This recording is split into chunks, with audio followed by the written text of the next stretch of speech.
Armen, Macron there was speaking about a number of things, the primary issue being this energy crisis that's gripping the European continent.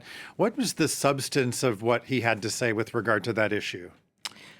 Well, we don't actually have a final decision now by the EU on controlling gas prices. This was an informal EU summit, so it's not a formal summit to actually decide what sort of cap to adopt. That is going to come at the end of October. Macron saying that a decision should be made at the EU summit on October the 21st. What's happening now is just the ground is being prepared to make a decision on what sort of cap, if any, should be adopted. So the European Commission is going to explore different scenarios, but we don't actually have a final decision. The reason this is difficult to actually reach consensus on is that you've got a difference between different EU countries on how basically, if you put in a cap on imports of gas, then some suppliers are going to say, well, this is not a good deal for us. You know, you're asking to pay so little for gas, we can get a better deal on the Chinese or Indian market that are going to pay more for our gas. So this is sort of the core of the debate within the EU as to where to place that cap, if anywhere.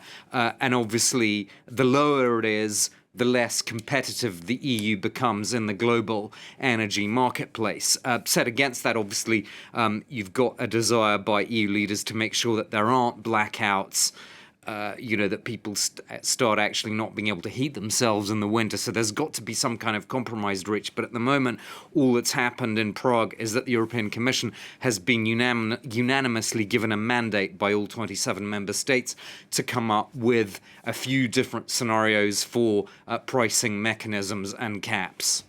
So there's discussion, but no major decisions to come out of this meeting today.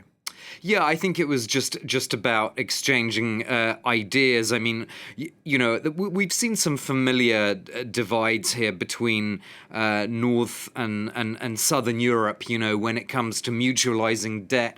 The idea of a common EU energy fund is something that has a little bit more resonance in the southern EU members, to put it very crudely, than in the northern ones. That's sort of an echo of the Greek debt crisis, where again you had Germany and the Nordic countries, particularly, that didn't want a kind of mutualized Euro fund, if you will, to spread money across the whole European Union. So you've got kind of similar dynamics now, and indeed Germany has come up with its own a kind of self-bailout fund of 200 billion euros. So, you've got countries that, I suppose, taking matters into their own hands to some extent, and others that want a kind of, perhaps, a kind of pan-European energy fund.